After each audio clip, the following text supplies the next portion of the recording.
Hi y'all, Stephanie here with Minimalist Mom Life. Welcome back to my channel.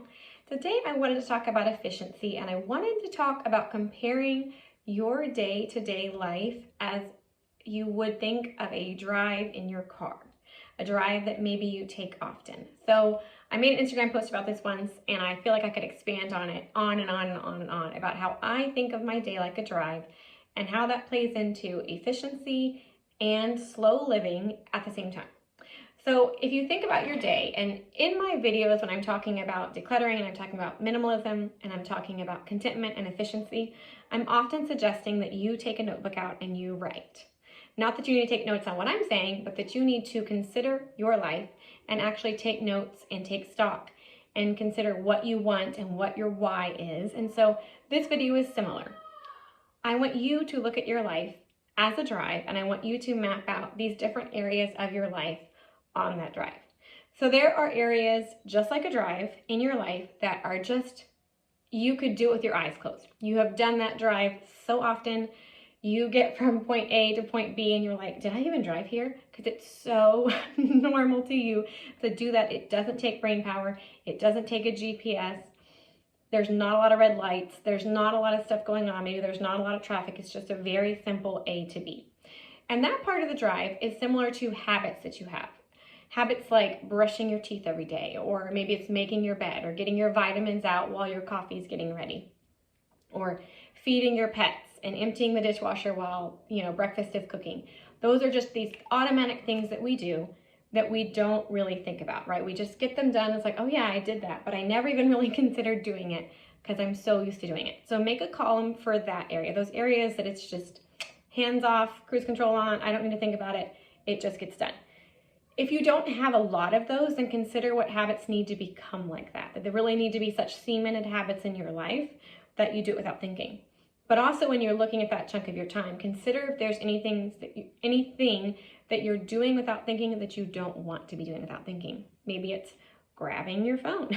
Maybe it is thinking negatively. Maybe it is turning the television on for your toddler first thing in the morning. Consider what things you're doing automatically that you want to keep doing automatically in that drive, and things that maybe you don't want to, maybe places you don't want to go. Then there are areas on a drive where we're gonna go fast, where the speed limit is higher and we get to go fast and it's safe to go fast. And these are areas of your day that are just things that need to get done. I think in this day and age with social media, there's a lot of pressure to romanticize every aspect of our life. Everything has to be beautiful and slow and lovely. And I don't think that's realistic. That doesn't mean you can't enjoy it, but it doesn't mean it has to be slow and savored. The litter box just needs to be cleaned. Diapers just need to be changed, and things just need to get done. So consider what in your day needs to be sped up. This is the areas that can be efficient. Maybe you stop folding your kids' clothes and you just stuff them in drawers, and that's considered done. Maybe you simplify the meals that you cook. Maybe you batch cook once a week so that breakfast is really simple.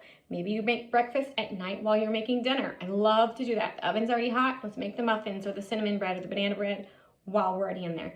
These are areas that you can speed up. Maybe you do a power hour of cleaning your house every afternoon before your husband comes home. And it's just an hour of dedicated you and the kids, and you are just getting the house clean. And it's not a time for deep conversations or lovely la thoughts and long dresses. It's just, we're getting this done. This is an area that we can speed up. But then you also have areas where you need to slow down, where you're taking turns and curves and you need to pay attention. And that's areas like maybe taking the first sip of coffee and you want to just slow down and enjoy that beautiful view. Or maybe it's when you have your kids on the couch with you and you're reading. Or when you're giving your kids their 10 minutes with mom and you're sitting and playing and the phone's away and you're not thinking about cleaning and you're not thinking about calling the pediatrician or the dermatologist back. You're just slowing down and you're just enjoying that moment. And that moment of slow is made even more possible by the fact that other areas you sped up.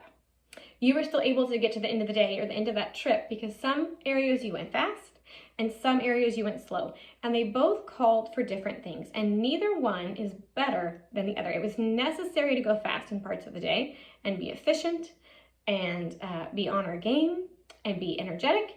And it was necessary to be slow and to be present and to look in our kids' eyes and to listen to them. I see this in homeschooling too. There is book work that the kids can sit down and just get done. They can just plow through that work. And then there are areas where I need to have the marker board and I need to teach, or I need to sit down and we need to do that problem together a few times before you're able to do it on your own. And you need me to be slow and present, and you can't go quick in that. And we're doing a reading lesson and I need to listen to you read. That is not going to go any faster. There is no rush to that. But there's other work that the kids can do and they really get in there and they just can bust it out. Both are necessary. So we're going to have these areas when you're writing your chart, you're writing on your paper, you're going to have the area that is habit, that is just you can do with your eyes closed like those drives. You're going to have the areas that you're like, where can I speed up? Where can I get through things? Where am I taking a lot of lag and a lot of extra time that I shouldn't be? And where do I need to slow down? Like when my husband comes home from work and I'm not throwing kids at him and I'm not rushing out the door, I'm giving him a minute. I'm giving myself a minute to be happy that the man I married came home, right? So there's areas to slow down, there's areas to speed up, there's areas that are just so habit we don't need a lot of thought process. And then there's going to be new drives, things that we're introducing to our life that are newer. Maybe we're trying a new recipe. Maybe we're cultivating a new habit. Maybe we have a new hobby. Maybe our kids have a new activity. And that's something new and different that we're adding into our daily drive. But our daily drive should not have 10 new things. And then we still think we can fit in all these other drives. We're cultivating and deciding what can be new and different and require that kind of focus. It's not necessarily a slow down type of focus, but it's a I need the GPS, where am I going, what am I doing type of drive.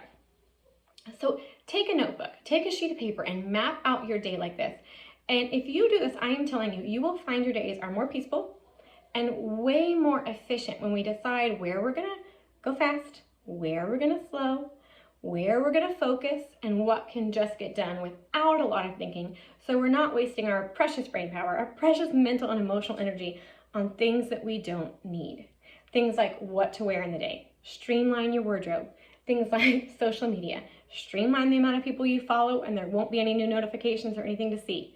Take away notifications, unsubscribe from emails, doing these things so that we're not distracted on that daily drive and we can make the most of our days, because I know that's what we all want. I hope this video encouraged you and I will talk to you in my next one. Bye.